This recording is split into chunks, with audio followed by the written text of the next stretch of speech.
Buenas noches a todos.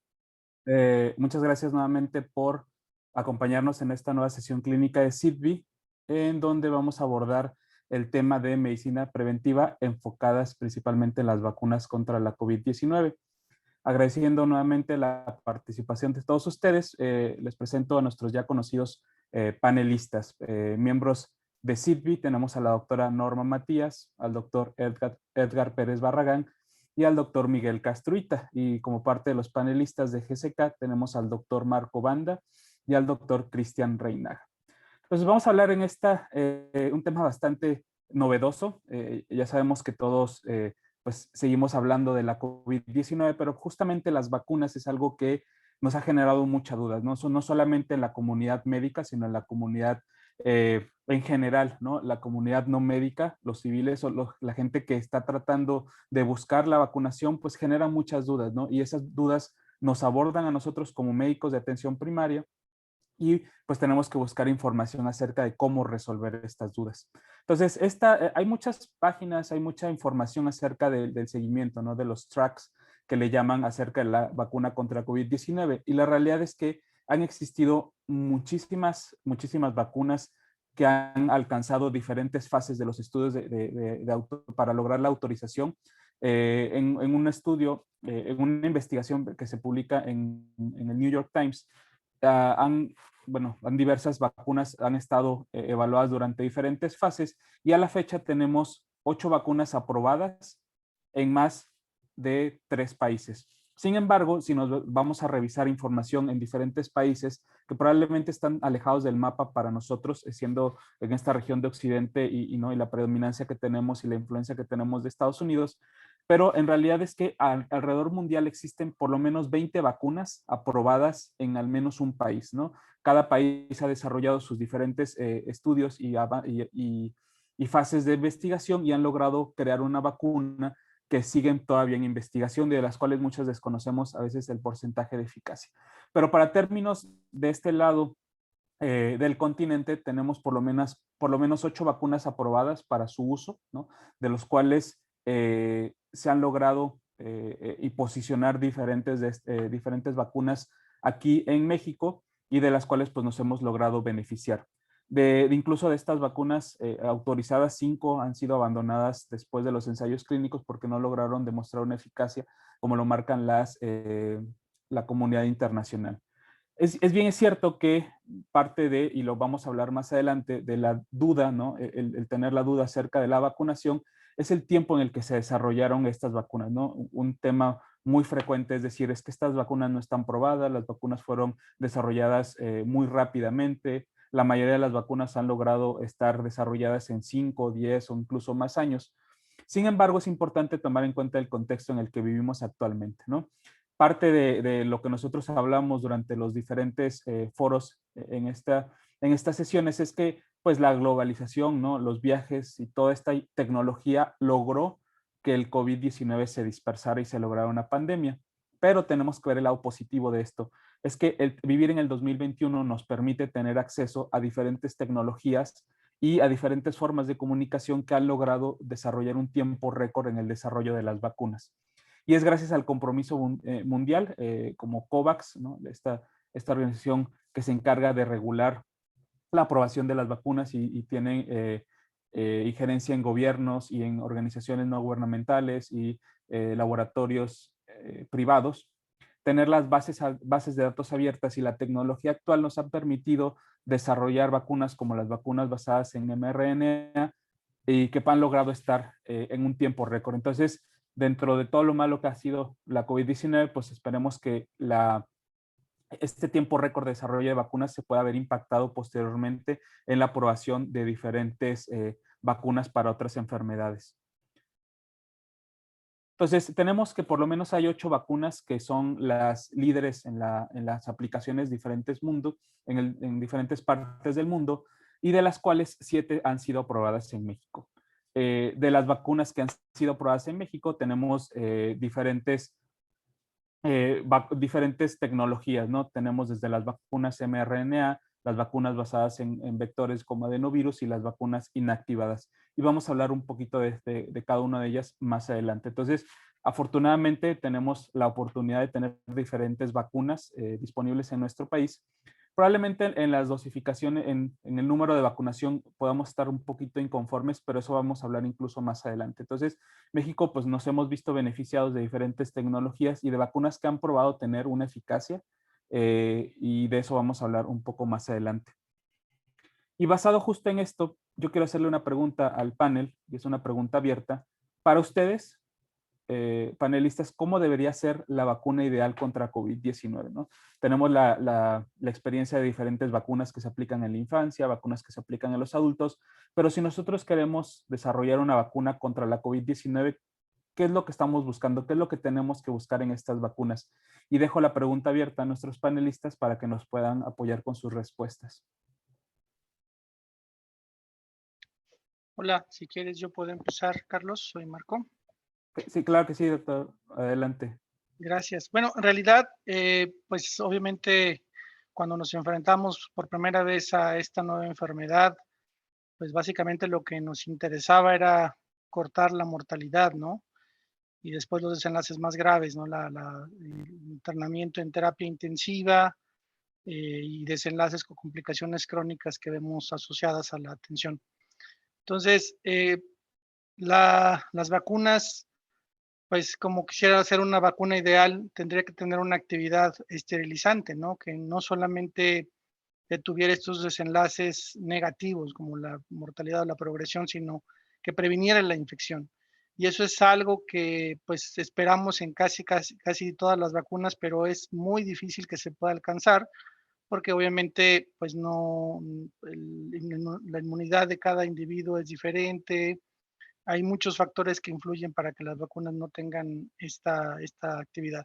Pero si yo tuviera que enumerar algunas características, bueno, que tuviera, además de estos, proteger contra los enlaces negativos como mortalidad, ingreso a terapia intensiva y pues tuviera también impacto en la infección, ¿no? Que disminuyera la infección, que generara cargas virales tan bajas que esto disminuyera la transmisión comunitaria, que es uno de los objetivos. Y obviamente las como ventajas menores, ¿no? Que fuera de una sola dosis y que con esa dosis fuera suficiente para mantener la inmunidad a largo plazo, que tuvieran muy pocos eventos adversos o que fueran grado 1 cuando mucho, que no tuviera alguna necesidad de que variara en alguna población, es decir, que funcionara igual en población sin inmunosupresión o con inmunosupresión, y obviamente que pudiera utilizarse en las distintas etapas de la vida. Esas son las características que yo creo que serían ideales en una vacuna contra COVID-19. Muchas gracias, doctor Banda, por la respuesta. ¿Alguien más dentro del panel que nos quiera dar un panorama acerca de la vacuna ideal contra COVID-19? Hola, buenas Hola. tardes. Sí, adelante. Sí, bueno, gracias. Hola, buenas tardes a todos y todas. Soy Cristian Carlos.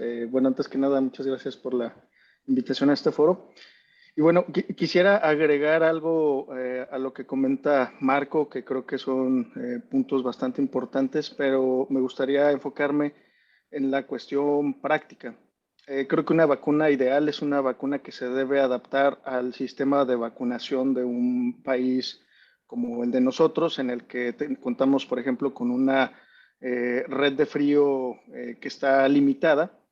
Entonces, ese tipo de cuestiones logísticas no, de hecho, han sido una limitante para también tener una vacunación más rápida y más amplia. Entonces, una vacuna que se ajuste al sistema, por ejemplo, en el que la mayoría de las vacunas se aplican en un centro de salud, creo que con eso se puede tener un mayor alcance. La desventaja de las vacunas actuales, pues es esta red de frío que se requiere, ¿no? De ultracongelación, lo cual pues no es factible tenerlo en todos lados, además de que, por ejemplo, en situaciones donde están muy lejanas como comunidades, pues también eso se vuelve bastante difícil de manera logística, ¿no? Entonces, adicional a lo que comentaban, creo que ese es un punto también importante para las siguientes vacunas que sean ideales. Perfecto, muchas gracias, doctor Reinaga. Doctor Castrita, ¿tenía algo que comentar? Gracias, Carlos. solamente para tratar de no ser repetitivo con lo que ya comentaron los doctores, pues lo resumiría o ampliaría un poco. Creo que podríamos decir que necesitamos de una vacuna ideal, definitivamente que sea eficaz, ¿sí? Que tenga una eficacia probada, pero desde mi punto de vista sí es muy importante la seguridad, que tenga una muy baja proporción de efectos adversos y algunos otros puntos muy importantes, por ejemplo, que la vacuna sea disponible y que la vacuna sea estable. Además de eso, que sea fácil su aplicación, ¿sí? Que sea de una sola toma, por ejemplo, y como ya lo mencionaron, pues en cuanto a estable me refiero, que sea fácilmente estable en cuanto a la red fría que ya se comentaba también. Muy bien, muchas gracias. Doctora Norma, había levantado la mano. Sí, pues igual, englobando un poquito es que se eficaz poblaciones, carga de enfermedad, mortalidad, la capacidad de daño que tenga. Esa eficacia va a ser, la vamos a encontrar de acuerdo a la enfermedad que estamos buscando proteger. Eso tiene que ver con esa eficacia, ese resultado en la eficacia, pero al mismo tiempo que los costos ante una población determinada blanco a vacunar, pues no sea tan costoso. Esto tiene que ver la enfermedad, pero bien lo que me ya de distribución, muy por seguridad. Eso es a cada población determinada. Las poblaciones que tenemos, pues sabemos que los escenarios clínicos pueden variar, biológicas, de salud, o también dependiendo de sus características genéticas. La edad es una parte importante. Entonces, una vacuna ideal pues tiene que cumplir estas 3 características para que sea ideal. Muchas gracias, doctora Norma. Pues así es, la realidad es que no, es bastante difícil no poder englobar y el poder decir, bueno, la vacuna ideal es COVID-19, por eso es que existen tantas opciones, ¿no? Y cada opción pues se va a adecuar a las necesidades que vamos a requerir para la población a la que queremos inmunizar. Entonces, gracias pues a lo que nosotros, lo que ya mencionaba, que gracias a todo este compromiso mundial de empresas privadas, laboratorios, gobiernos, pues se han logrado identificar nuevas estrategias y nuevos mecanismos para el desarrollo de diferentes vacunas. Incluso el año pasado había diferentes publicaciones acerca de las potenciales candidatos a vacunas contra la COVID-19, que incluían desde las vacunas de virus inactivados o virus atenuados, que ya conocemos y que están dentro de las cartillas nacionales de vacunación en muchos países, e incluso tecnologías nuevas como las proteínas, como las vacunas asociadas a mRNA, y que bueno, cada una de estas demostró cierta eficacia, demostró cierto grado de seguridad y fueron las que se desarrollaron más adelante. Justo también los científicos se preguntaron el año pasado acerca de cuál era la vacuna ideal contra la COVID-19 y creo que todos estamos de acuerdo con la misma respuesta que eran nuestros panelistas. Tener una respuesta inmune robusta, una respuesta inmune larga, potente, no solamente por anticuerpos neutralizantes, precisamente contra esas proteínas Spike que tanto dolor de cabeza nos han dado y además unos menores efectos adversos. Entonces, esta es la vacuna ideal de la cual se plantearon los expertos en el tema y de la cual nosotros estamos viéndonos beneficiados en la actualidad. Entonces, bueno, se fue. Entonces, teniendo, bueno, ya una vacuna ideal en nuestra mente, ¿no? Y teniendo en cuenta que probablemente las vacunas que existen en la actualidad, como están todavía en unas fases iniciales, pues no son las vacunas que probablemente nosotros tengamos como ideales, ¿no? No cumplen con los requisitos que nosotros mencionamos, pero tenemos diferentes opciones y diferentes pues alternativas. En México sabemos que tenemos por lo menos 7 vacunas, hay algunas vacunas que se están pendientes de aprobación, como la vacuna Moderna, pero pues bueno, al tener todas estas vacunas y pensando que la COVID-19 eventualmente se va a convertir en una enfermedad epidémica, Y como bien lo mencionó el doctor Reina, ¿cómo deberá ser la inclusión de la vacuna contra COVID-19 en el esquema nacional de vacunación? ¿Cuál es la vacuna que ustedes consideran debería ser incluida de las 7 que están aprobadas en México, o probablemente pensando en una nueva vacuna? Y acerca de la combinación de vacunas, ¿qué va a pasar más adelante? ¿No? Tenemos los esquemas completos de cierta población, estamos aplicando en este momento a ciertos igual grupos etarios dentro del país, diferentes de 30, mayores de 40 años, mayores de 18 años. ¿Qué va a pasar más adelante con estas personas que están siendo vacunadas y cómo va a ser más adelante la inclusión en una cartilla nacional de vacunación? Y justo parte de las preguntas que vamos a ir incluyendo, preguntan al doctor Edgar Pérez Barragán cuál es la opinión que tiene acerca de una tercera dosis, al menos en el caso de la vacuna de Pfizer de mRNA. Doctor Edgar. Hola, ¿qué tal? Buenas noches. Creo que ahí nos podríamos llevar horas hablando sobre estas cosas, pero específicamente lo que acaban de preguntar era algo que recién muchos teníamos esta duda y que recién salieron datos por parte de Pfizer y creo que podemos empezar a dar una respuesta. Primero mencionar que pues, los anticuerpos, sobre todo después de la semana 10 del esquema completo, se vieron que empezaron a disminuir un poco y Pfizer empezó a dar más bien a ensayar una tercera dosis después de 6 meses de que se había completado el esquema. Y algunos datos preliminares que la misma empresa dio es que en personas por ejemplo, 18 a 55 años, podría aumentar esa tercera dosis hasta 5 veces el nivel de anticuerpos y en personas de 65 a 85 años hasta 11 veces el nivel de anticuerpos de acuerdo a este estudio que está corriendo en la empresa. Además, que se podría alcanzar hasta 100 veces la neutralización contra la variante Delta. Entonces, estos son datos muy recientes que acaba de dar Pfizer. Entonces, pues parece ser que sí se obtiene beneficios con una tercera dosis. Pero yo creo que esto es de una cuestión particular, pero yo creo que lo vamos a ir hablando más a lo largo de la sesión.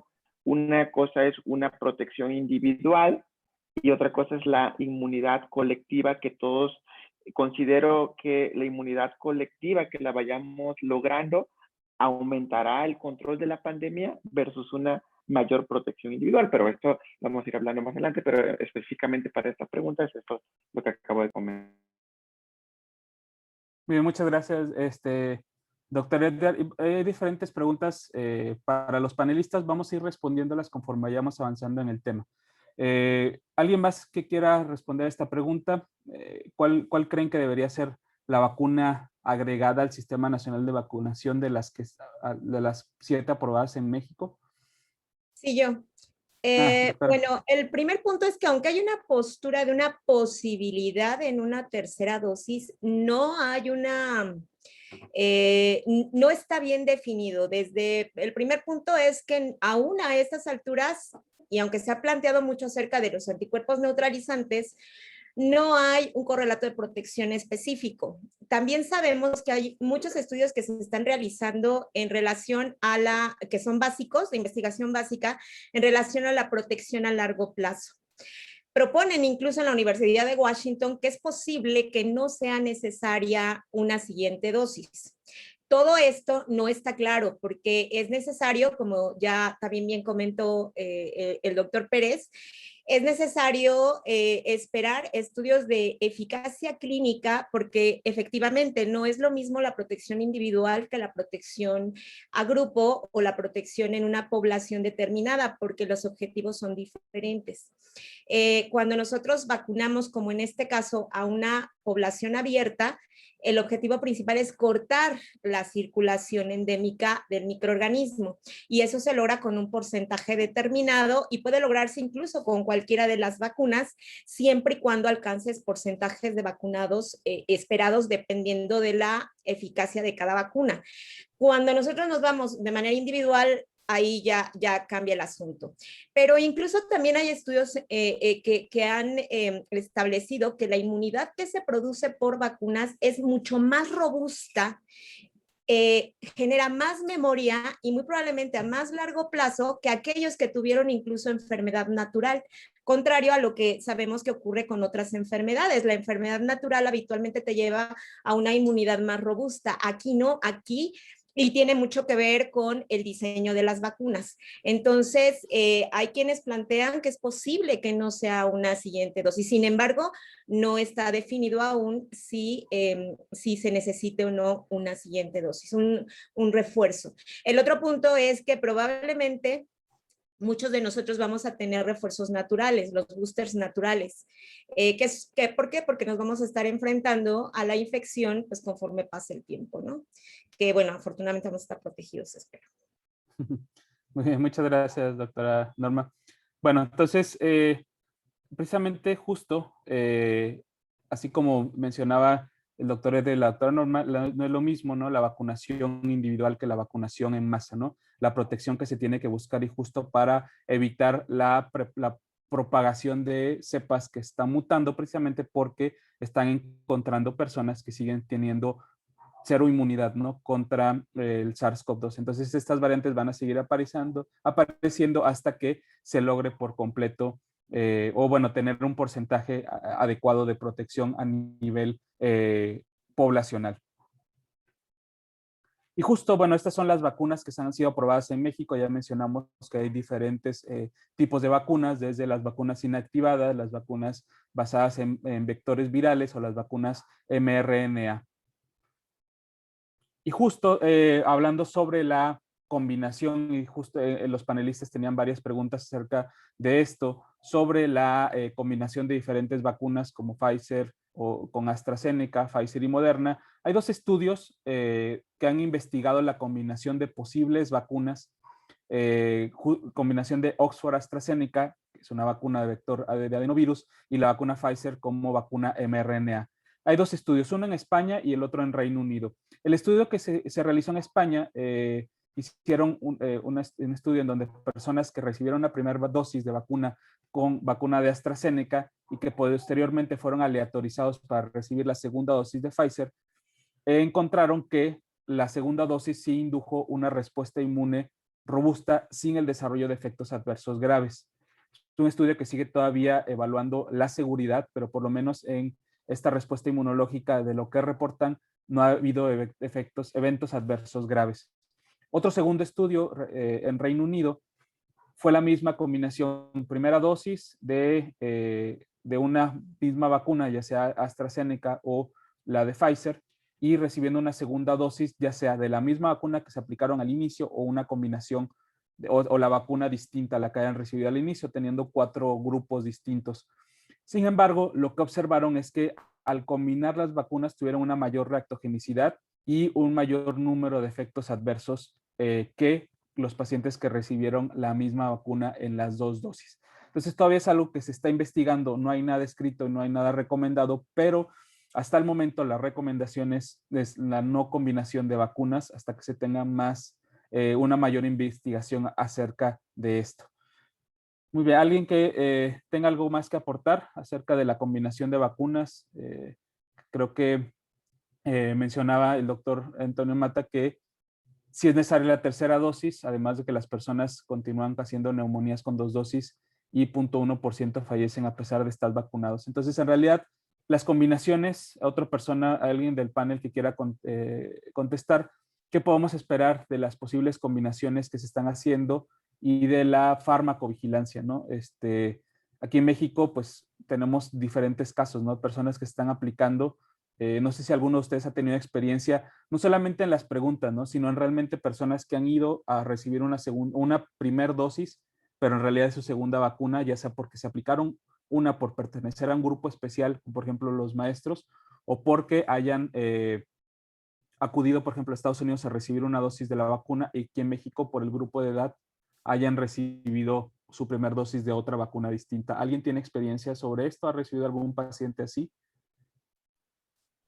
Yo quisiera hacer un comentario antes con respecto a esta combinación de vacunas.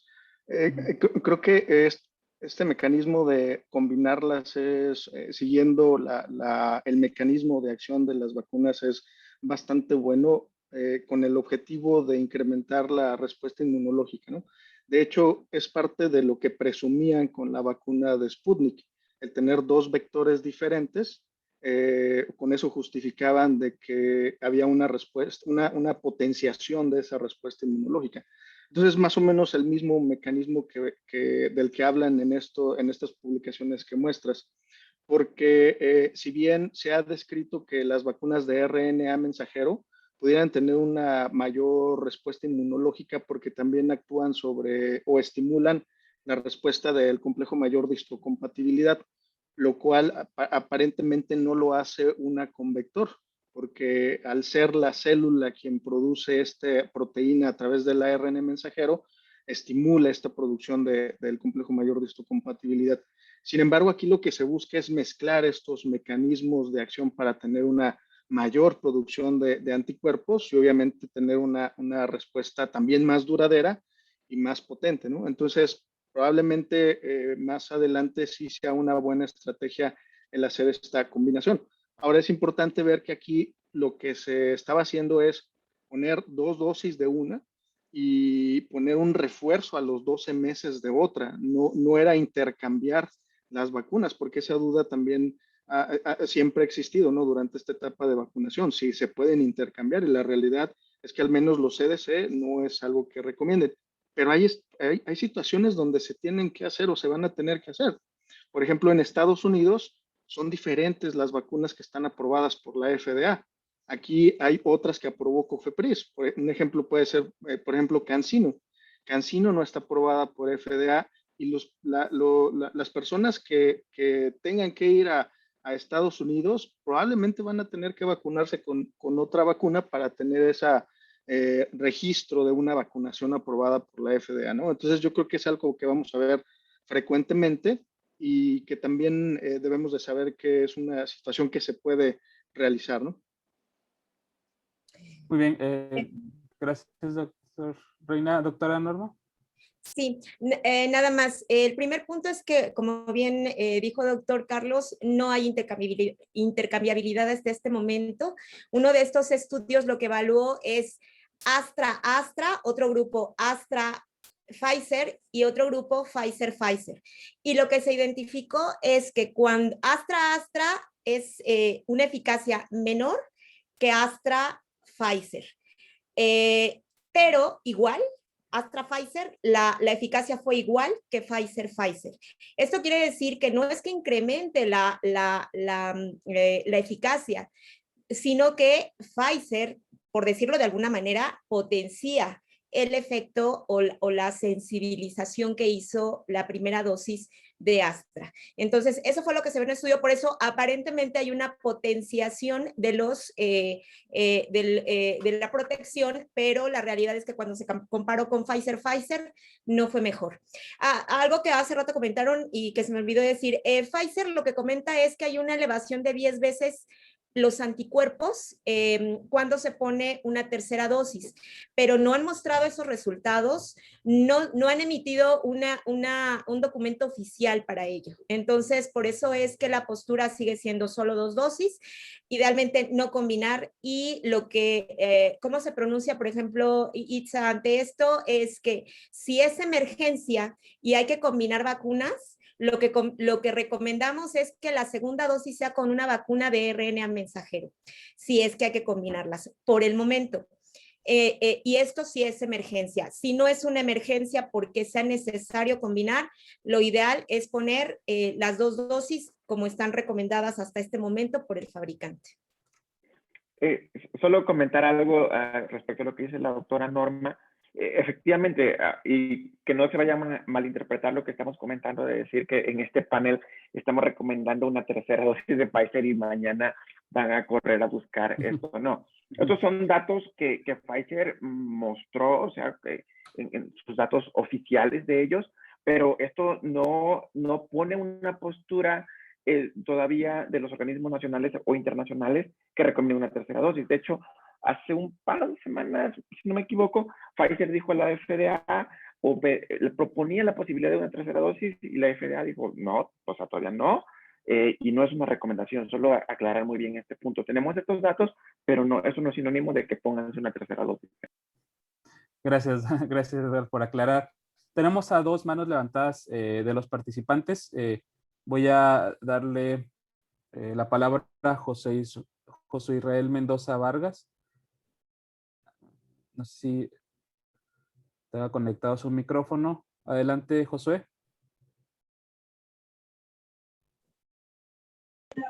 No, disculpe, doctor. Es que apreté el botón por accidente, perdóneme.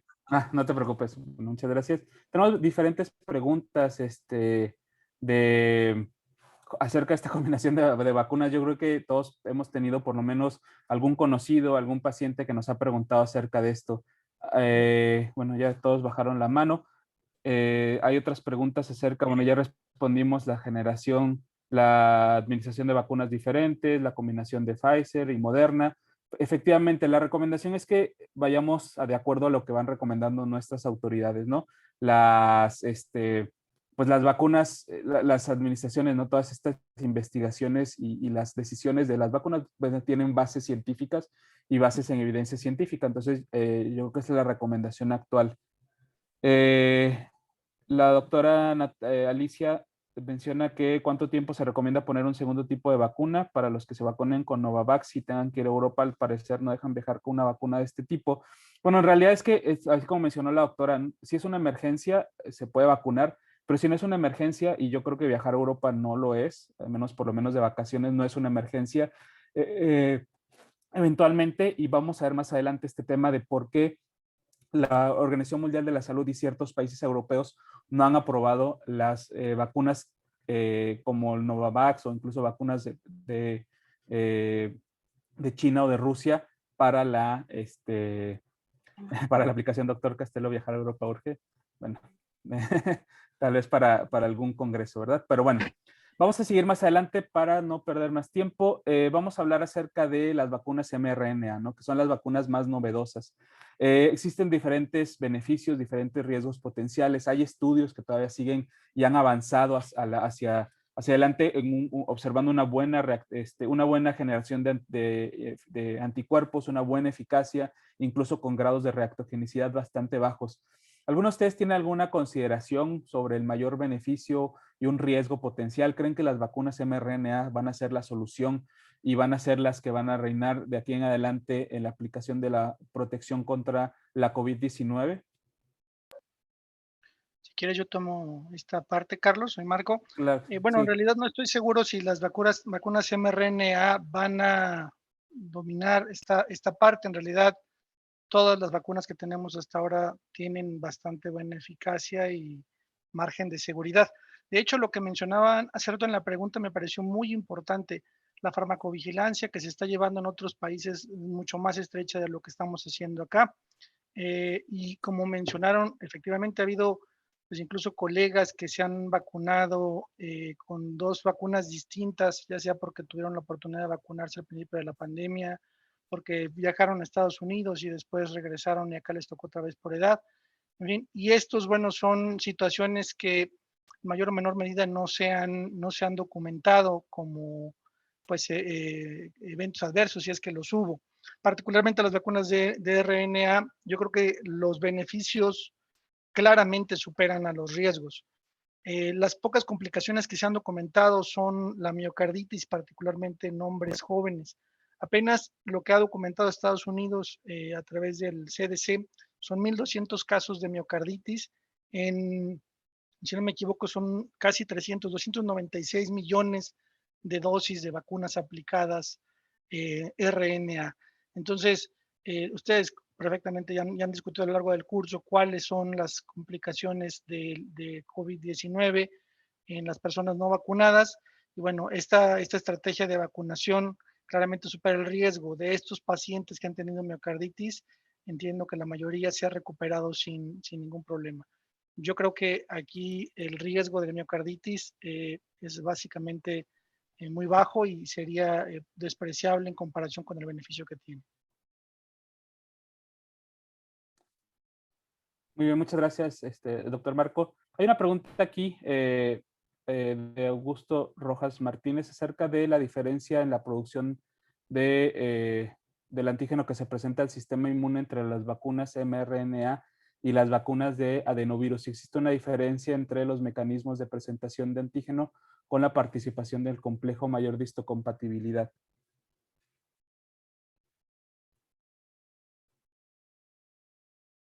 Es bastante compleja esta pregunta. ¿Alguien tiene algún dato, doctora? Probablemente más bien es que las vacunas que están hechas de vector tienen el problema de que el vector suele ser un agente que nos infecta previamente. Hablando de adenovirus, el adenovirus es un microorganismo que no es raro, que lo podemos adquirir a lo largo de la vida, y adenovirus 26 es un agente que en menor frecuencia, pero nos infecta. Por eso es que, por ejemplo, en el caso de AstraZeneca, utilizaron un adenovirus de chimpancé. Sin embargo, hay ciertos mecanismos que pues tenemos cierta inmunidad contra estos adenovirus. Como nosotros tenemos esta inmunidad previa, eso evita que haya una producción de anticuerpos o una respuesta inmunológica completa, porque cuando recibimos estas vacunas de adenovirus, el sistema inmunológico reconoce como extraño no nada más al adenovirus, sino también en este caso, pues al antígeno, a la proteína spike.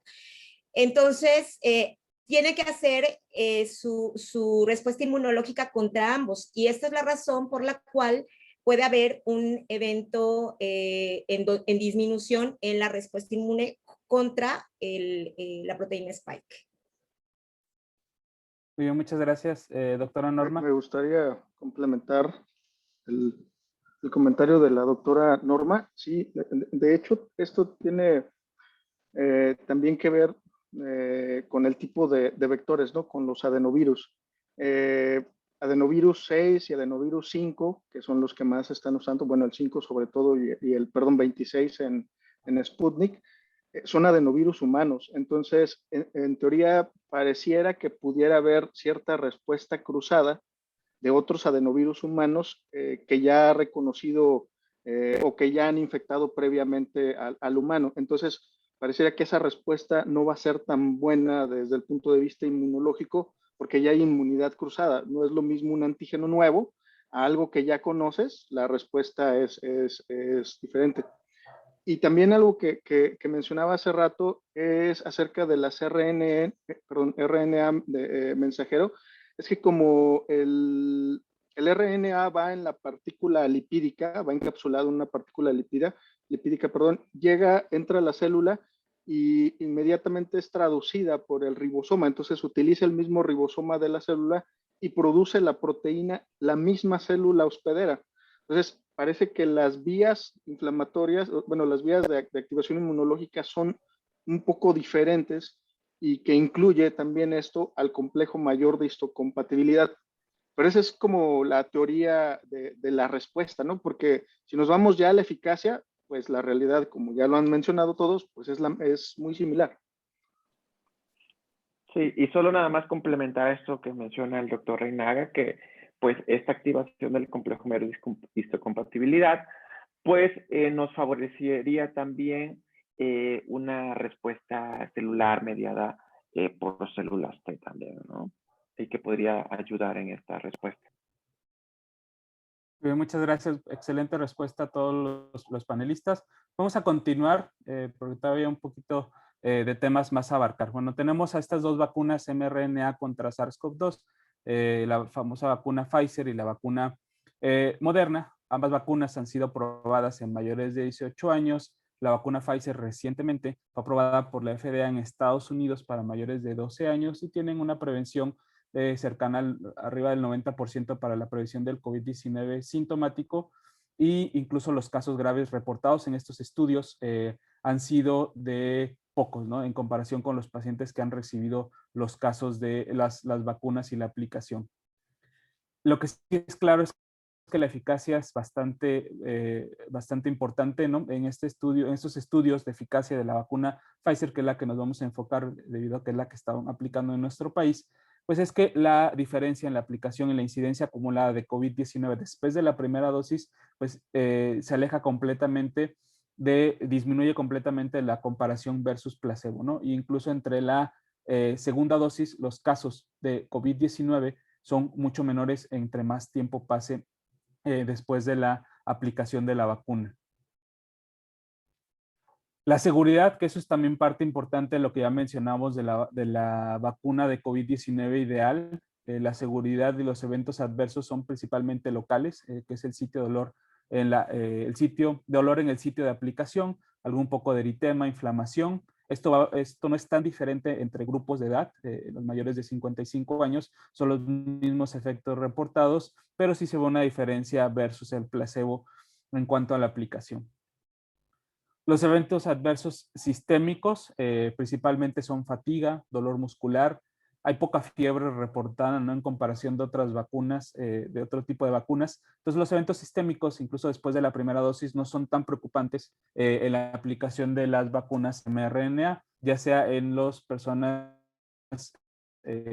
adultas mayores o en los menores de 55 años, menores de 60 años. Incluso los eventos adversos después de la segunda dosis también son fatiga, cefalea y escalofríos. Ningún evento de estos grave o un evento adverso grado 4. Y generalmente la utilización de antipiréticos y analgésicos antiinflamatorios, los AINES, pues también ha sido frecuentemente utilizada para la mitigación de estos efectos adversos. Ya mencionaba los efectos y el riesgo potencial de las vacunas de vectores virales. Ya respondimos esta pregunta. Tenemos la disponibilidad en México de 2 vacunas que utilizan un vector viral como es, bueno, por lo menos 2, que es Janssen, la vacuna de Janssen, que es una vector de adenovirus 26, que ya vimos que replica la proteína Spike de longitud completa, pero es incompetente para su replicación. O sea, no va a generar la infección con la aplicación de la vacuna. La eficacia es 28 días posterior a la postvacunación % general, pero tiene un 85% de efectividad en la protección contra enfermedad grave o enfermedad crítica, y tiene una protección completa contra la muerte relacionada a COVID-19, que es mucho de lo que nos importa, y eso es lo que vamos a ver más adelante, ¿no?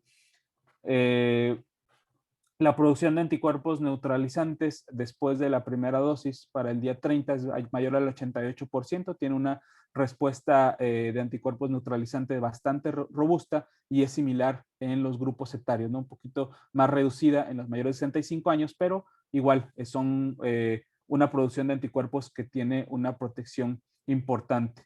Los efectos adversos después de la dosis de la vacuna Janssen, pues son un poquito más presentes en comparación con la vacuna de mRNA, principalmente dolor, fatiga, cefalea y malestar general, ¿no? Entonces, esto es muy frecuente que las personas que se apliquen la vacuna Janssen presenten efectos adversos sistémicos y locales con mayor frecuencia que en otras vacunas. Sin embargo, ningún evento adverso grado 4 reportado en la aplicación, por lo menos en estos estudios.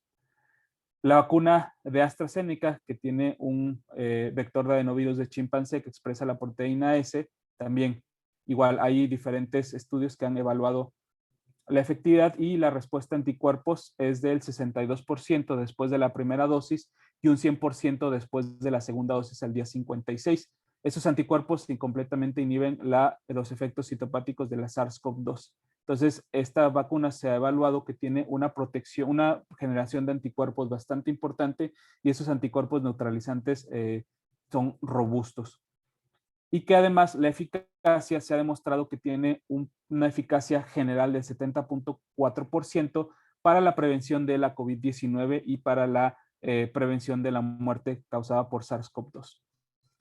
Los efectos adversos en la vacuna de SARS-CoV-2 son un poco más locales, principalmente dolor y sensibilidad, pero lo que llama la atención también son los eventos adversos sistémicos después de la primera dosis. La fatiga, fiebre, cefalea y malestar general aparentemente son mayores que en otras vacunas y justo, bueno, tenemos estos casos de la Ciudad de México donde la mayoría de las personas que se han administrado la vacuna de AstraZeneca han tenido eventos adversos bastante graves, ¿no? Que duran alrededor de 3 días, que los describen como parte como una sintomatología muy severa y que incluso eso ha llevado que a muchas personas que no han sido vacunadas tengan o estén reacios, ¿no? A la aplicación de la vacuna. Los eventos sistémicos en la segunda dosis disminuyen en comparación de la primera dosis, entonces, bueno, eso es una buena señal para las personas que se aplicaron la primera dosis, que la segunda aparentemente es menor, ¿no? Y ningún evento grave reportado que requiera hospitalización en estos estudios. Entonces, justo, bueno, nosotros como parte de CIDBI y también los doctores parte de GSK, pues estamos expuestos, ¿no? Y muchos de nuestros participantes han tenido, bueno, la oportunidad de trabajar con personas que tienen algún cierto grado de inmunodeficiencias, como VIH o cáncer. Por eso es que la siguiente pregunta va dirigida para ellos acerca de si tienen las personas que tienen algún tipo de susceptibilidad por algún tipo de inmunodeficiencia como VIH o cáncer, deberán tener alguna consideración específica con alguna de las vacunas. ¿Hay algo distinto de lo que se debe hacer? ¿Tienen ustedes alguna experiencia con algún paciente que tenga estas características y que haya recibido alguna de las vacunas? Y es una pregunta abierta. Hola Carlos, Miguel Castruita. Adelante Miguel, gracias. Gracias. Primero, así rápidamente, me gustaría decir respecto al punto previo que mencionaste, que como médicos deberíamos ser enfáticos en que no existe una diferencia sustancial en eficacia o seguridad entre vacunas de vectores o vacunas de RNA mensajero, como para recomendar una u otra vacuna. Deberíamos ser enfáticos con nuestros pacientes que se aplique la vacuna que haya disponible, porque esto nos ayudaría a alcanzar la inmunidad comunitaria. Y pues básicamente los efectos adversos no son tan elevados o, ¿sabes? No hay una diferencia tan alta como para recomendar una vacuna basada en RNA mensajero o en un vector viral. Y para responder a esta pregunta, en realidad yo trabajo en la clínica de VIH acá en Tijuana. A todos mis pacientes les he recomendado que se apliquen la vacuna.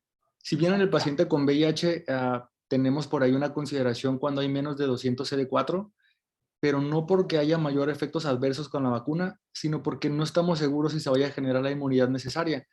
A pesar de esto, AIDS.org recomienda así de forma generalizada vacunar a todos los pacientes con VIH contra la COVID-19 y lo mismo hace Cancer.org. La vacuna está recomendada para todos los pacientes con cáncer.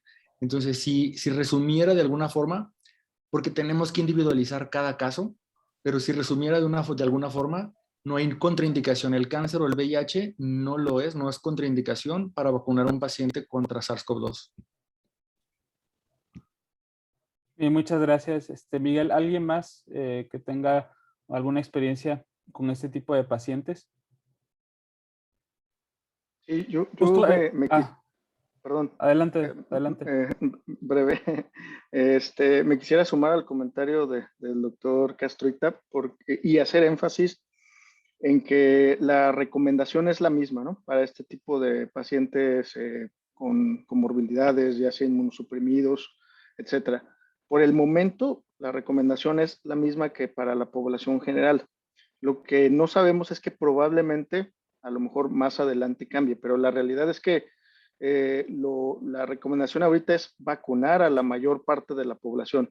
Y aquí pues sí quisiera hacer ese énfasis porque si revisamos los números, en México vamos en un 20% de vacunación. De 130 millones de personas que somos, a la fecha van menos de 30 millones de personas.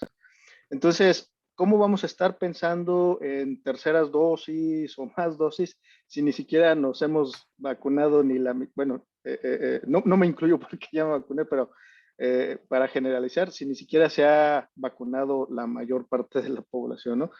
Entonces, ese era algo que quería puntualizar. Y la otra es que probablemente después la situación cambie. Por ejemplo, en JAMA de esta semana salió un artículo precisamente de pacientes trasplantados.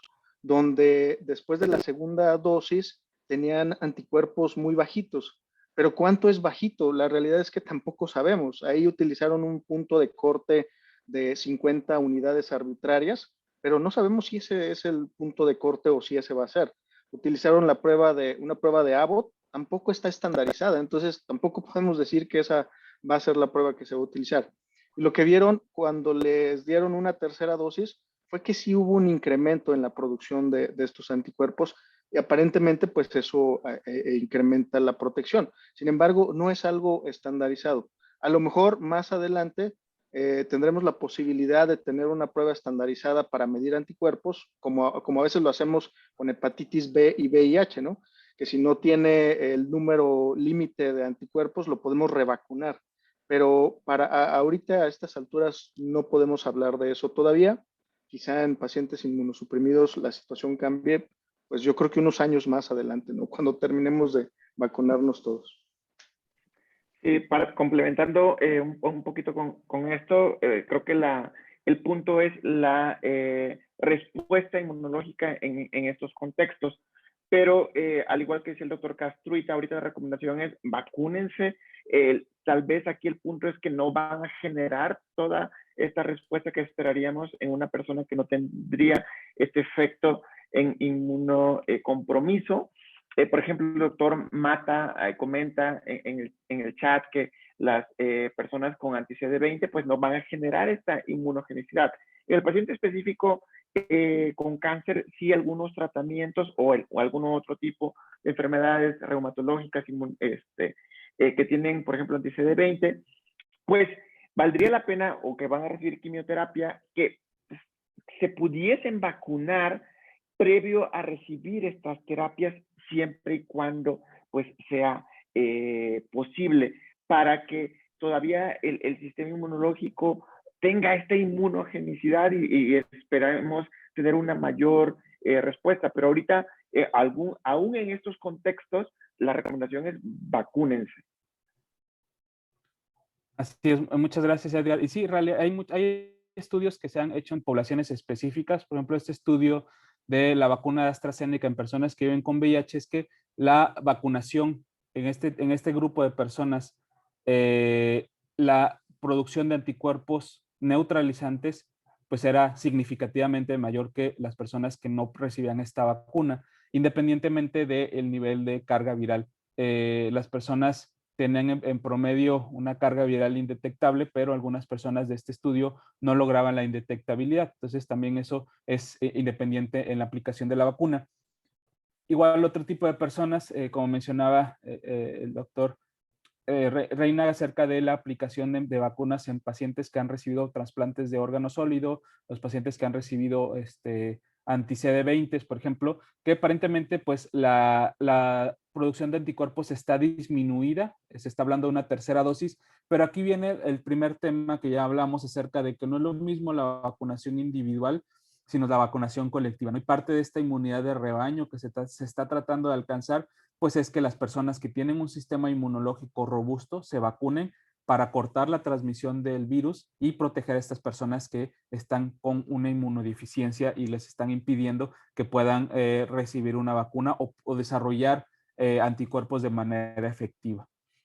Entonces, justo lo que mencionaba, y vamos a hacer esta pregunta, pero voy a enseñarles un poquito de datos. ¿Cuál es el número de personas vacunadas a esta fecha y si este número es suficiente para mitigar los efectos? Como ya mencionaba el doctor Reinaga, es insuficiente.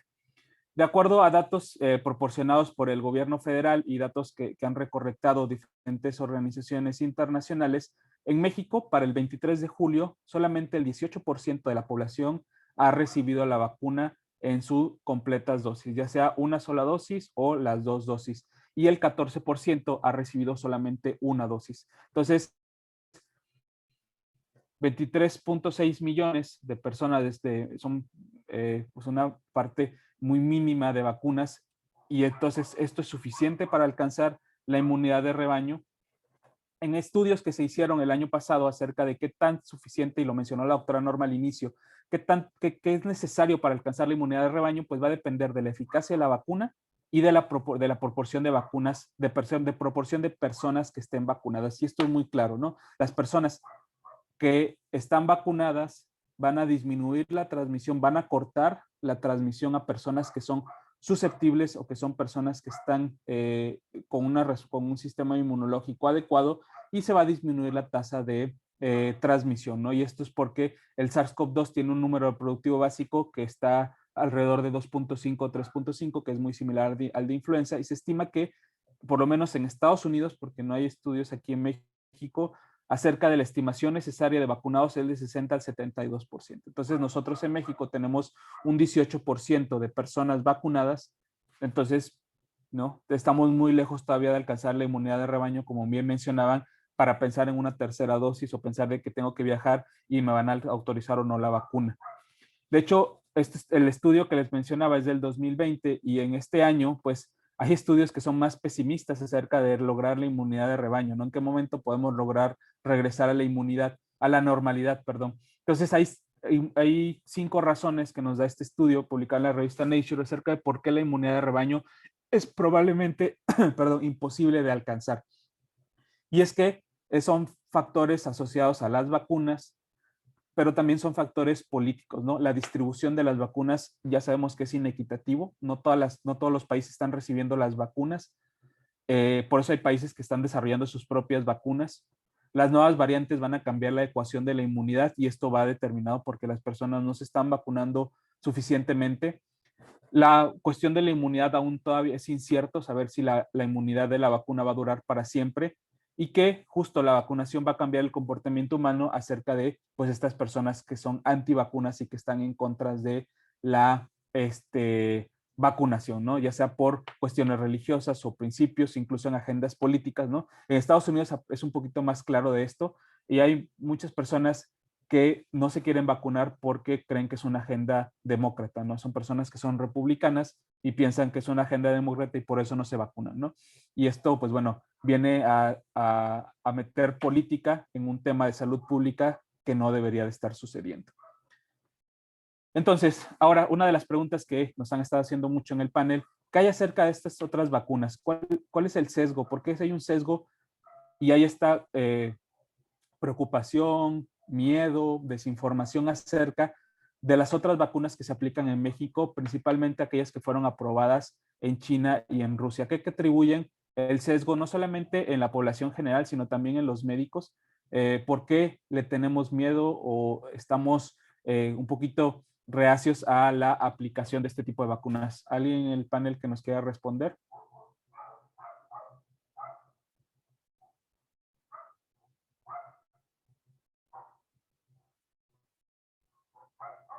Bueno, yo creo que tiene que ver un tanto con las redes sociales, con la difusión de información. Es muy fácil poner una noticia falsa y que se distribuya de forma inmediata, sobre todo si esta noticia es alarmante. Entonces, y la mayoría de las personas esa es naturaleza humana, nos preocupamos más por lo malo, le ponemos más atención a lo malo que a lo bueno. Y el otro punto es que la mayoría de las personas no son científicas. Y muchas veces los que sí somos científicos nos quedamos callados y no hacemos más difusión de una información organizada, ¿no? A mí misma, compañeros médicos me han llegado con algún video, alguna alternativa terapéutica que están muy lejos de ser realmente respaldadas por la ciencia. Entonces, yo creo que tiene que ver con esa mala difusión, esa baja tasa que tenemos de nutrir de manera científica, y al mismo tiempo tiene que ver con el hecho de que es una enfermedad que nos preocupa a todos. Creo que en relación a la no vacunación, creo que no es un problema tan grave en nuestro país. La gente sí se quiere vacunar, la mayoría de la gente sí se quiere vacunar, sí están buscando la vacunación, pero no estamos como en los niveles en Estados Unidos, en Francia, que la gran mayoría de las personas son antivacunas, no solo con estas, son antivacunas en general. Los niños no están vacunados, les faltan muchos inmunógenos y no es que todos. Entonces, pero hablando en sí de esta, de la vacuna contra SARS-CoV-2, es el estrés que ha generado, el movimiento que ha generado, el miedo y es la sensación de a mí no me va a pasar, porque estoy sano y estoy bien, no me va a pasar, entonces, ¿por qué me voy a someter a un químico, por decirlo de alguna manera, si yo estoy sano y a mí no me va a suceder? Entonces empiezan a fabricar cosas para alejarse de esta, de aceptar que la vacunación pues es la respuesta a todo este periodo que hemos tenido con COVID. Muchas gracias, doctora Norma. Carlos. Adelante. Sí, mira, Miguel. estoy completamente de acuerdo con la doctora Matías. Te pongo un ejemplo así muy sencillo. Tengo un amigo, es profesionista, se encarga de la seguridad del personal de trabajo en la empresa donde labora. ¿Sí? Es un ingeniero. Y me dice, es que los pacientes que les han puesto la vacuna de Pfizer se han muerto 80,000 personas en Estados Unidos. Y saca números de este tipo. ¿Qué podemos deducir? No son personas con una formación científica, no son médicos, pero toman datos y lo podemos imaginar. Si nos vacunaran al 100% de las personas en México, nos vamos a seguir muriendo porque nos va a seguir dando cáncer y EBCs y demás. Y eso no significa que hayamos muerto por la vacuna. Sin embargo, este dato de se han muerto tantas personas que ya estaban vacunadas, se puede tomar, es una mala información porque simplemente no hay una formación científica ni médica. Entonces, tenemos que combatir eso, tenemos que combatir la desinformación con información organizada, como nos decía la doctora Matías, y esto no es algo nuevo. Ya hay organismos internacionales en pro de la vacuna contra la COVID-19, se han preguntado esto y han publicado cuáles son las estrategias.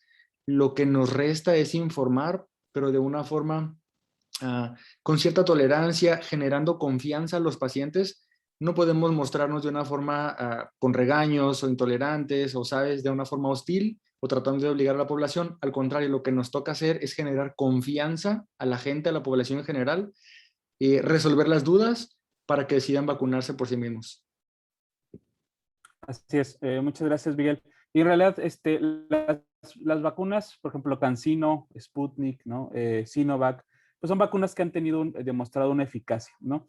Parece que parte de la no aprobación en países de Occidente, como son países europeos o países de Estados Unidos, pareciera que es algo similar a la Guerra Fría, ¿no? Al creer que lo producido en China o producido en Rusia, pues no tiene una buena, pues no son productos de calidad, etcétera, pero son productos que han estado demostrados, ¿no? Por ejemplo, Sinovac, hay estudios en Chile donde tienen una buena eficacia, estudios en Brasil, en Turquía que tienen una eficacia adecuada, y es que precisamente estamos hablando de la distribución inequitativa de las vacunas. Si no existieran estas vacunas y estos gobiernos y laboratorios hubieran dedicado a crear estas vacunas, pues tendríamos un número mucho menor de personas vacunadas en el mundo, porque las vacunas son insuficientes, ¿no? Las producidas en países como en Estados Unidos. Y acerca precisamente de estos problemas de viaje, ¿no? Que nos están preguntando acerca de por qué no los aceptan. Yo creo que es cuestión de tiempo. A principios de este mes, la Organización Mundial de la Salud hizo una declaración conjunta para que reconocieran equitativamente las vacunas. La Organización Mundial de la Salud ha estado aprobando y autorizando la aplicación de vacunas que no han sido aprobadas todavía por la FDA o por países europeos, pero precisamente están logrando y provocando, o sea, teniendo impacto, tratando de tener un impacto a nivel mundial en estos países que se rehúsan a autorizarla, no solo aplicarla, sino que autorizarla para que las personas se las apliquen, porque esto influye definitivamente en que una persona no se quiere vacunar si va a recibir alguna de estas vacunas que han demostrado una eficacia. Y es que la eficacia de las vacunas dada por la FDA, que en los ensayos que requiere la FDA para probar una vacuna es que debe de tener una eficacia de al menos el 30%, con un intervalo de confianza no menor al 30%. Y vacunas como Sputnik e incluso CanSino y Sinovac tienen una eficacia mayor al 50%. Entonces, cumple con las recomendaciones de la FDA, ¿no? Entonces, parece ser que tal vez sea un tema más político que otra cosa, pero incluso en Estados Unidos, donde tienen vacunas en exceso, pues siguen teniendo una respuesta a la vacunación muy baja, ¿no? Entonces, tal vez la inclusión de vacunas en ellos como Sinovac o CanSino probablemente sea inútil porque las personas en ese país no se quieren vacunar, ¿no? Y eso definitivamente repercute en las decisiones que nosotros tomamos como país, como personas, de estar dependientes de lo que se realiza en Estados Unidos. Entonces, justo ya para dar casi finalización a este tema, y que teniendo en cuenta la indecisión de la vacunación, ¿cuál es la estrategia que ustedes creen que se puede aplicar en México, ¿no? Tenemos esta decisión que es bastante aprobada, pero no deja de ser polémica acerca de las restricciones de viaje, restricciones de acudir a sitios públicos en países como Francia, ¿no? Donde el presidente francés ya puso una alerta de que si las personas no se vacunan, no van a poderse ir a bares, a cines, ¿no? A bibliotecas, y esto logró que se incrementara el número de personas que solicitaban la vacuna, ¿no? Entonces, ¿dónde queda ahí entonces esa decisión de decir no me voy a vacunar? ¿Y qué factores y cuáles ustedes creen que sea la mejor estrategia en México para lograr abordar este tema? Ya lo mencionaba el doctor Castruita hace un momento y también la doctora Norma. Yo creo que las razones por las cuales existe esta sensación de duda de las personas, primero es porque a falta de un mejor término, pues hay menor nivel socioeducativo en nuestro país. Es más fácil creer que es un complot del gobierno, incluso hay personas que siguen dudando de que exista el virus y que es una forma de manipulación. Entonces, el no poder eliminar esta ignorancia o esta falta de conocimiento en la población, pues obviamente va a ser muy difícil que se convenzan las personas. Esto se ha visto particularmente en algunas comunidades de pueblos originarios donde pues incluso ya existía este problema, había poca confianza. Todavía seguíamos viendo casos de polio porque las personas se negaban a vacunar a los niños. Entonces, cada vez era menos, pero todavía existe eso.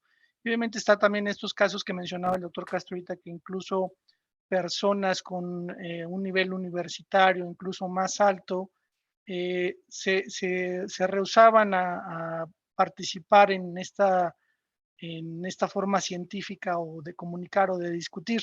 De repente todo el mundo, sin tener los años de experiencia que tienen los inmunólogos, los vacunólogos y obviamente las personas que se dedican a tratar enfermedades infecciosas, pues de repente descartaban y desde su posición de conocimiento en una universidad, de su posición de poder en alguna institución o empresa, pues obviamente ejercían esta comunicación y bueno, generaban esta mala información.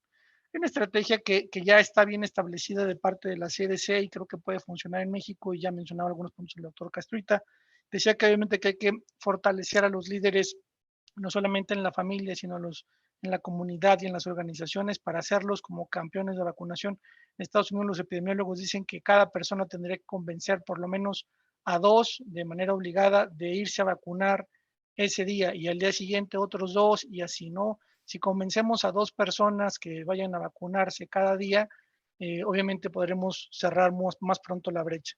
Discutir de manera, como dijo el doctor Castruita, educada y paciente con los amigos y la familia, que a veces es complejo porque, bueno, a veces uno no es profeta en su tierra y es más difícil convencer a veces a la gente que lo conoce a uno que a la gente ajena. Los mensajes clave tienen que ser muy claros, cortos y sencillos, y obviamente pues mantener muy firme las fuentes de comunicación y no compartir a la primera lo que aparece en una red social, porque bueno, pues si no confirmamos esta información, contribuimos nosotros mismos a esta ignorancia. Carlos, para Sí, complementar adelante. parte de lo que mencionaba el doctor Banda, creo que yo creo que una estrategia como tal no es lo que nos va a solucionar. Yo creo que es la suma de estrategias y que estos líderes en cada uno de sus trincheras trabajen esto. Algo que comentaba él y que de hecho se hizo, por ejemplo, en Chiapas, donde tiene los índices más bajos de vacunación, es, por ejemplo, de que se aperturó para jóvenes la vacuna, para menos de 30 años, y que si llevaban a 2 adultos de mayor edad, los vacunaban a ellos. Entonces es parte de esto de convencer a otros para ir. Otra de las cosas que se hizo precisamente en Chiapas, y creo que es acertado, es acercar los sitios de vacunación. De pronto poner más sitios o acercarlos en Estados Unidos, por ejemplo, farmacias, supermercados, que sea más accesible, creo que puede también funcionar en conjunto con todo lo que ya se mencionó. Muchas gracias, Edgar. Justo en esta gráfica fue una encuesta en línea en diferentes países en donde les preguntaban si la vacuna prueba ser eficaz y segura y está disponible, la aceptarían o no. Y en países como México tenemos una respuesta de positividad del 76.25%, ¿no? Que pareciera que no se representa lo que en realidad está sucediendo, ¿no? Países como Francia ven el 58.8% de positividad acerca de la aplicación de la vacuna, que probablemente eso derivó a la decisión que tomó el gobierno. Pero bueno, lo que se han dado cuenta es que justo los niveles de confianza en el gobierno y en los jefes de familia, ¿no? En los que son líderes de las comunidades, ha logrado tener un mayor nivel de aceptación, ¿no? Hay diferentes, en otros estudios, como en la encuestadora Ipsos, también ha hecho encuestas en línea acerca de la disponibilidad de la vacuna y su aplicación, y en México tenemos un 74% 80% de aprobación de que si la vacuna está disponible para mí me la aplicaría, pero igual, o sea, son situaciones que van a variar de acuerdo a regiones geográficas, ¿no? Probablemente nos vimos en estados como Chiapas, en donde la aprobación de la vacuna es mucho menor, y en otros países en otros estados como la frontera, ¿no? Donde parte de la estrategia de que las personas se quieran vacunar es una apertura pronta de la frontera norte con Estados Unidos. Otras de las preguntas que hacía esta encuestadora a nivel online, pues era acerca de que si la vacuna se encontraba disponible, ¿se la aplicarían? En México tenemos un 78% de porcentaje de aprobación, y que dentro de la situación en la que no decidieran no aplicarse una vacuna, ¿cuál es la principal preocupación? Acerca de los efectos adversos, ¿no? Es lo que más le preocupa a las personas y tiene que ver con toda esta infodemia de desinformación de que las vacunas hace que te aplicas, te mueres, te da COVID, situaciones que están totalmente alejadas de la realidad. Otra de las preocupaciones principales en México y en la mayoría de los países encuestados es que le preocupa que los ensayos clínicos hayan avanzado demasiado rápido, ¿no? Pero igual, la encuesta pues, no es hecha en trabajadores de la salud, sino en personas que desconocen o qué tan rápido se puede aprobar o se puede realizar una vacuna, ¿no? Otro de los efectos es, por ejemplo, un porcentaje, por lo menos en México, muy pequeño de personas que están en contra de la vacunación. Otro grupo de personas que piensan que no son efectivas o que, pues bueno, creen que no les va a dar COVID-19. Entonces, justo preguntaban si apoyaban en estas personas encuestadas por país, si que la vacuna debiera ser obligatoria. En México, el 77% estaba de acuerdo en que la vacuna debería ser obligatoria. Vean cómo en Francia el 37%, y esto pues resultó que ahora la vacuna en Francia tiene que ser obligatoria. En países como China, ¿no? Brasil tiene un porcentaje de aprobación bastante alto, y en países como Estados Unidos vean cómo son un poco más reacios en la aplicación de la vacuna como una obligatoriedad. Los trabajadores de salud también no estamos exentos de estar en contra, ¿no? O tener dudas acerca de la vacuna. En estudios que se han realizado en Estados Unidos, en la CDC, en una encuesta que aplicó en septiembre-octubre del 2020, solamente el 63% de trabajadores de la salud se aplicarían la vacuna. En la Fundación Americana de Enfermería, en una encuesta a 13,000 enfermeras, tenían un porcentaje similar de aprobación de la vacuna, un 63%, el 57% estaba parcialmente o totalmente en desacuerdo, y solamente el 34% recibiría voluntariamente la vacuna, y bueno, una tercera parte no estaba seguro o no la recibiría. Entonces también hay dudas, ¿no? Acerca y el principal duda dentro de los trabajadores de la salud es que el desarrollo de las vacunas está ocurriendo demasiado rápido, ¿no? No confían en que una vacuna se haya desarrollado tan rápidamente, cuando al inicio de la pandemia que todo el mundo buscaba es que existiera una vacuna, ¿no? Entonces, era lo principal, ¿no? Primero ya cuando empezaron los primeros casos, y recordaremos el año pasado es que decíamos, es que debería de existir una vacuna.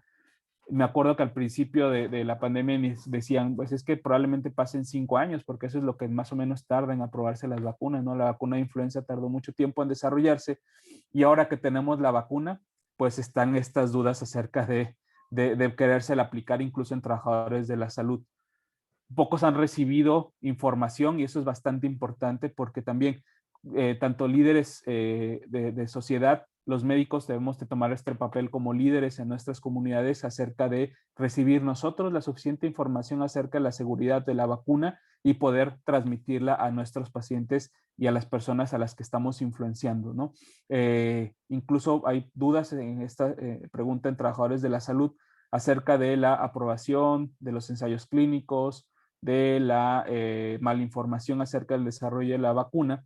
Y es que pues nada habla más o habla mejor que de los datos que en estos datos tomados de la página del CDC acerca de la prevención de la vacuna, el desarrollo de infecciones con personas vacunadas y que fue publicado en Reddit. Vean cómo es un porcentaje mínimo de 102,000 personas vacunadas, 100 se infectaron y solamente hubo una muerte, ¿no?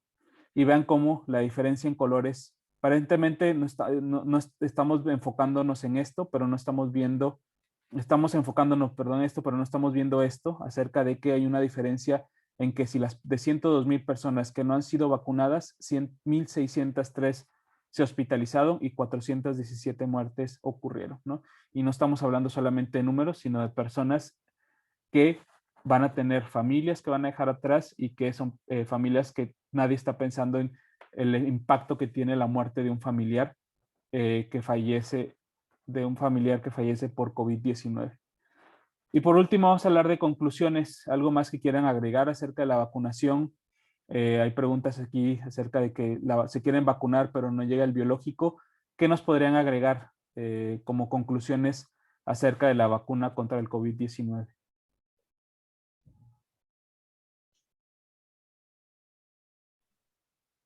Sí, pues si quieren, inicio. Adelante, sí. Adelante, Cristian. Bueno, yo creo que solo como para resumir y también para resaltar, lo que debemos de tomar en cuenta primero es que la mayoría, o más bien yo creo que todas las vacunas que están disponibles y aprobadas por autoridades regulatorias cumplen los criterios de eficacia y seguridad, ¿sí? Entonces, son eficaces, son seguras, y al final ese es el criterio que se toma en cuenta para que se apruebe por la autoridad regulatoria. No hay una más que otra, no hay una más buena que otra, al menos hasta el momento. Entonces, el mensaje es que hay que vacunarse con la vacuna que esté disponible. Como vi que era una pregunta, creo que estaba en el chat de por qué en algunos lugares no se autoriza una y otra. Eso también depende mucho de la industria productora de la vacuna. Ellos deciden en dónde se somete a aprobación regulatoria, pero no precisamente porque se somete en un lugar y no se somete a otro, es porque no sea buena. Eso no tiene que ver, porque al final las autoridades regulatorias deciden dependiendo de la evidencia científica disponible. Y es un comité científico quien lo decide, no es, al final depende de la evidencia, ¿no? O sea, y no solo de una persona, sino de varios expertos en el tema quien deciden la aprobación o no. Entonces, creo que desde ese punto de vista, pues pueden también estar tranquilos, y aquí hay unas que en otros lugares no hay, y pues vacunarse con la que esté disponible. Muchas gracias, Cristian. ¿Alguien más si quiere agregar algo ya para terminar el foro? Sí, Carlos. Perdón. Adelante, doctora Matías. No, está bien, es igual. Bueno, nada más que regresando a la primera pregunta de cuál sería la ideal en este momento, cualquiera. En este momento. Si bien las eficacias son diferentes, es cuando nos vamos al área individual, porque además si queremos alcanzar esta protección de rebaño, no es sencillo tenemos que vacunarlos la gran mayoría de las personas, y ya ni siquiera hablo de un porcentaje, debido a que viene después otra pregunta que yo creo que en el futuro vamos a poder platicar de ello. Pero el hecho de que yo esté protegido en un 100% para evitar muertes, en un 90% para evitarme enfermedad, no quiere decir que yo no sea capaz de infectarme y de transmitir. Por supuesto, ya también hay evidencia de que estas vacunas también tienen eficacia sobre sobre SARS-CoV-2 o COVID asintomático. Sin embargo, es menor que para COVID sintomático, que para COVID moderado, que para COVID severo y para muerte. Entonces, por supuesto, ya se están evaluando, también ya hay estudios al respecto que evalúan los casos secundarios en aquellos que se infectan y que fueron vacunados, que por supuesto que son mucho menor. La carga viral es mucho menor, pero también hay casos secundarios. Entonces, hay muchísimos puntos que todavía hay que hablar acerca de esta inmunidad en rebaño. Y voy a terminar con algo que siempre digo cuando hablo de vacunas, y es que hoy en día el costo que están pagando las vacunas es justo producto de su éxito. Hoy no nos acordamos ya, mucha gente no vio, ni siquiera tiene idea de lo que es poliomielitis, no tiene idea de lo que es difteria, viruela, no tiene idea de lo que es sarampión ni siquiera. Y en su momento hubieron hasta periódicos, fueron noticias mundiales cuando apareció la vacuna Sabin. Entonces, fue maravilloso cuando la gente que estaba metida en estos equipos de los pulmotórax, que eran los que les ayudan a respirar, y hasta lloraban, ¿no? Porque recibían la noticia de que había por fin una vacuna que iba a evitar poliomielitis. Entonces, con esto termino. Hay que vacunarnos. Muchas gracias, doctora Norma. ¿Alguien más si quiere agregar algo? Sí, Carlos, lo que yo agregaría es que como médicos tenemos que basarnos en un método científico. La medicina, es algo que siempre he dicho, no es algo que se nos ocurre, es algo que ya está escrito, ya está publicado, ya hay libros, hay artículos. Entonces, pues la invitación que siempre respondamos dudas a nuestros pacientes con base precisamente en las investigaciones. No existen diferencias publicadas sustanciales para elegir una u otra vacuna. No se ha demostrado que una u otra sea mejor de una forma general. Las vacunas aprobadas todas tienen eficacia precisamente probada. Son vacunas que han demostrado su seguridad, la baja proporción de eventos adversos. No existe todavía una aprobación por COFEPRIS o por por la FDA para combinar vacunas. No niego que esto es algo cambiante. La pandemia, si algo nos ha enseñado, es que todo va cambiando, pero hasta el momento las recomendaciones serán esas. No hay contraindicaciones para vacunar a grupos especiales, no hay contraindicaciones para vacunar a pacientes inmunodeprimidos, ni para contraindicaciones para vacunar a paciente con cáncer, con VIH, con algo más. Las únicas contraindicaciones son alergias a uno de los componentes de las vacunas. Fuera de eso, nuestra recomendación como médicos, con base en la evidencia científica, es vacunar a toda la población. Entonces, con eso cerraría. Muchas gracias, Miguel. Y justo, adelante. Marco. Sí, muy breve. Sí, precisamente quería reforzar el comentario del doctor Castruita, hablando de basarnos en ciencia. La mayor parte, si no es que todos los que estamos en el webinar, somos trabajadores de la salud.